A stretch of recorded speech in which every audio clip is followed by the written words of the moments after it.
Good morning. All India radio और राजसभा के analysis में आप सबों का स्वागत। दोस्तों, आज हम थोड़ा सा एथिक्स के बारे में डिस्कस करना पसंद करेंगे। थोड़ा सा ग्लिम्स देने का कोशिश करूंगा। वैसे मेरे वीडियोस कोई देखता नहीं है, लेकिन फिर भी I will try something different.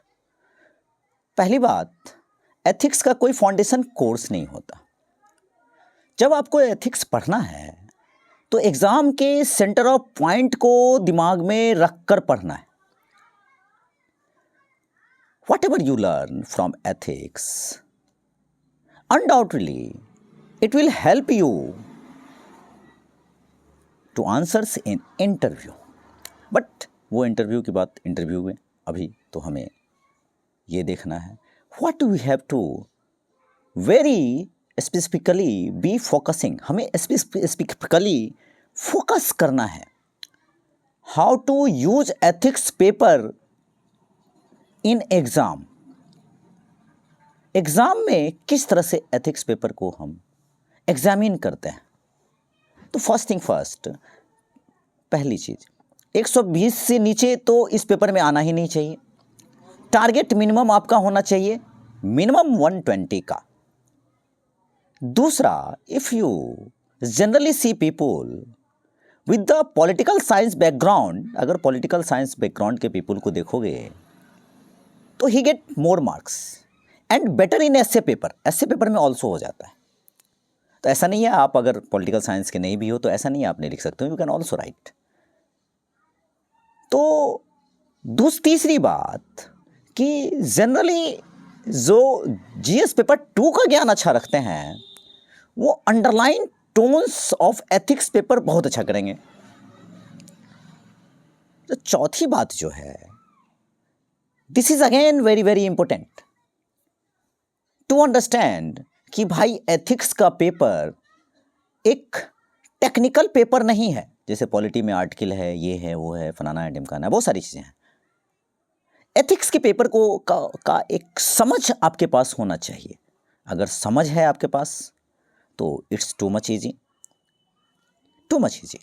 Which means you have to keep whatever you write in simple manner, in the most logical manner. ये आपकी उस टेम्परामेंट को टेस्ट कर रहा है। And end of the day please remember, this is a academic exam. ये एक academic बचपन से इनकलकेट होता है। जब आप इस यूपीएससी की तैयारी में आते हैं then you have to change yourself. आप एथिकल है या नहीं, बट आपको एथिकल होना चाहिए। जिंदगी में जनरली लाइफ में भी एथिकल होना चाहिए। तो आपको ये पेपर उस पर्सपेक्टिव से पढ़ना है, लिखना है। You have to remember that you have to write this answers, write this paper, what is the right thing to do. सही क्या करना है, क्या सही है। यहां ज्यादा प्रैक्टिकल होने की आवश्यकता नहीं है, ध्यान रखिएगा। यहां ज्यादा किंतु परंतु की आवश्यकता नहीं है, ध्यान रखिएगा। लेकिन ऐसे थोड़े ही ना होता है असलियत ये है, असलियत वो है, ये वाली बात यहां नहीं चलती है। नो, यहां ध्यान रखिएगा। जब तक आप अपने लाइफ में थोड़ा सा आइडियलिस्ट नहीं होंगे तब तक जो स्टेटस को बदलेगा नहीं आपका। इस पेपर का अंडरलाइन फिलॉसफी यही है। Speaking of this broadly, ethics paper is divided into 3 parts. हम एथिक्स को 3 पार्ट में डिवाइड करते हैं।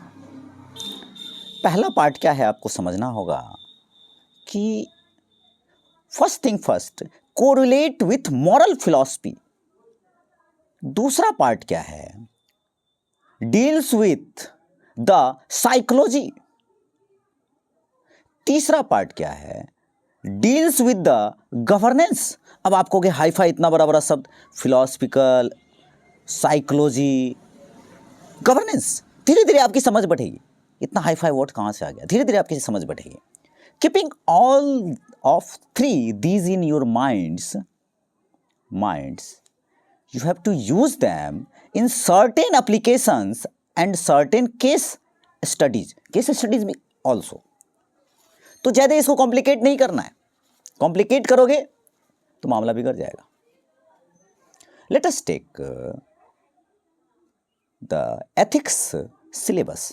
थोड़ा सा सिलेबस देखा जाए तो with one simple target, mind में हमें अपने आंसर्स को इफेक्टिव लिखना है, इफेक्टिव तरीके से. और एथिक्स में जो हमारा थिंकिंग अप्रोप्रिएट है, ये वेरी वेरी सिमिलर टू एसे. दोनों सेम होता है कहीं ना कहीं, क्योंकि एसे से आपके थिंकिंग लेवल का पता चलता है, उसी तरह से एथिक्स से आपके थिंकिंग लेवल का पता चलता है. हमें एक स्टेटमेंट मिलता है और उसके बारे में हमको ब्रॉडली लिखना होता है. You have to figure out what you have to do. यही सिंपल इफेक्टिव स्ट्रेटजी रखनी है आपको. हमें कॉम्प्लिकेट्स नहीं करना है. जैसे मैं अपनी क्लासेस में बहुत सारे बच्चों को बहुत कॉम्प्लिकेटेड हो जाता है. यार कॉम्प्लिकेटेड नहीं करना है. दिन गई रात गई, कहानी खत्म, कल से फिर स्टार्ट कीजिए. मतलब 1 घंटा आधा घंटा फिर से अगेन स्टार्ट. नो, ये फॉर्ट नहीं चलता है यहाँ. नाउ फर्स्ट थिंग जो आपके माइंड में आना चाहिए, it first tax the bunch of the sub topics. सब टॉपिक्स को आपको मैनेज करना होगा. तो पहली चीज़, एथिक्स इन ह्यूमन इंटरफेस. आप यहाँ देख सकते हो, एक second. Ethics in human interface मतलब कि इंसान जब इंटरैक्ट करता है दुनिया जहान से, उसमें एथिक्स का क्या रोल है. इसको समझने के लिए जो पहला शब्द है, पहली चीज़ है, वो आपका सिलेबस में सब कुछ दिया हुआ है. What are the determinants of ethics, how to be gets ethical, और do you decide an ethical course of action, और इसके आउटकम और इसके कॉन्सिक्वेंसेस, इसके impact, and all of this in the context of human actions. Human actions क्या होता है? बाढ़ आ गया, आप किस तरह का एक्शंस लेंगे? कोई बहुत बड़ा डिसीजन लेना है, किस तरह का निर्णय लेंगे? तो कॉन्सिक्वेंसेस, ह्यूमन एथिक्स का मतलब ये है कि जब भी आप किसी चीज़ को लेकर कोई भी डिसीजन लेते हैं, अगर आप उसे एथिकल पॉइंट ऑफ व्यू से लेते हैं, तो उसका परिणाम क्या होता है, इसे आपको ध्यान में रखना है. जिस तरह when a surgeon is operating a patient, the surgeon have to be unbiased. Surgeon को अनबायस्ड होना पड़ता है. In the same way also have not to be get carried away. When we you study ethics. सीधी simple कहानी ये है इस ethics का. पता नहीं आप कितना समझ पा रहे हो, but I am just delivering something new, something different. Essence of ethics in human interface. इसका मतलब क्या है? एथिक्स क्या है? एक लाइन में समझे तो ethics is nothing but science of human conduct. फिर से बोल रहा हूं मैं आपको, एथिक्स इज नथिंग, कुछ नहीं है, but the science of human conduct. हम अपने आप को किसी सिचुएशन में कैसे रिएक्ट करते हैं, क्या डिसीजन लेते हैं, क्या आउटकम आता है, डिसाइडिंग फैक्टर क्या है, इसी का खेल है. तो हमें जो डिसीजंस लेने हैं, जनरली हमें सही डिसीजंस लेने हैं. सही का मतलब क्या है? अब ध्यान देना, the decisions have to be one right and good. अब राइट एंड गुड दो शब्द आ गए. राइट कितना सही और गुड क्या है? तो राइट थोड़ा सा सब्जेक्टिव हो जाता है, लेकिन good can be relatively less subjective than right. आप समझ रहे हो? मतलब राइट का दायरा बड़ा हो सकता है, लेकिन गुड का दायरा उससे कम होगा. वो हमें कुछ चीज़ों को ध्यान में रखने के लिए कह रहा है. हम जैसे हमारी ड्यूटी क्या है, किसी और की ड्यूटी क्या है, क्या करना चाहिए, क्या नहीं करना चाहिए। Similarly what is the right things to do, सही क्या होगा, और what is the right form, सही तरीका क्या होगा, जस्टिस क्या होगा, इसकी वजह से सब कुछ सही ही होगा क्या। जस्टिस, जब आप कुर्सी पर बैठ के जस्टिस कर रहे हो, अगर किसी के साथ गलत हो रहा है तो क्या गलत हो रहा है, तो रूट प्रॉब्लम उससे निकल कर आएगा। और ये जनरली सबके भले में है कि नहीं है, तो ये बातें निकल कर आएगी। क्या ये सभी इक्वल प्रोपोर्शन में होगा जो जस्टिस लोगे, क्या सबको न्याय मिल जाएगा? यस तो कभी हो ही नहीं सकता। ये सिचुएशन पर डिपेंड करता है। कभी आप जस्टिस की बात करोगे, कभी कॉमन गुड्स की बात करोगे, कभी ड्यूटी की बात करोगे। Ethics is going to shape new more, आपके व्यक्तित्व को बदलता है। इसका इंपैक्ट क्या है हुआ, इस चीज का इंपैक्ट क्या हुआ, एक्शन क्या हुआ, सोसाइटी पर एक्शन क्या हुआ, दुनिया भर में एक्शन क्या हुआ। और we have to make sure जो भी हम डिसीजन ले रहे हैं अपनी पर्सनल डिजायर को इग्नोर करके ले रहे हैं। जैसे अभी मैं बहुत बड़ा डिसीजन लेकर पिछले 3.5 साल से गांव में स्ट्रगल कर रहा हूं। स्टूडेंट आते हैं चले जाते हैं, आते हैं चले जाते हैं, बेस बनाता हूं, अच्छा जब लगता है रिजल्ट आने का टाइम आया तो चले जाते हैं।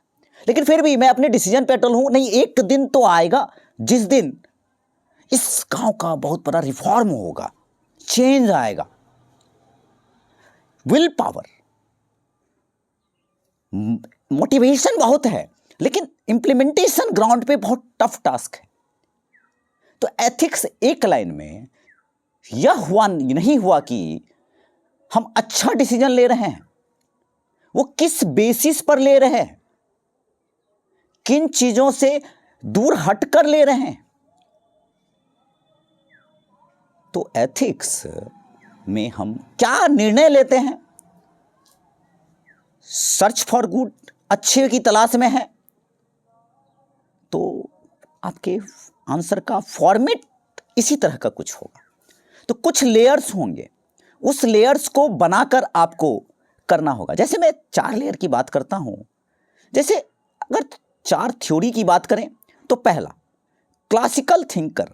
अब क्लासिकल थिंकर ने क्या कहा उसको डिकोड कर सकते हैं।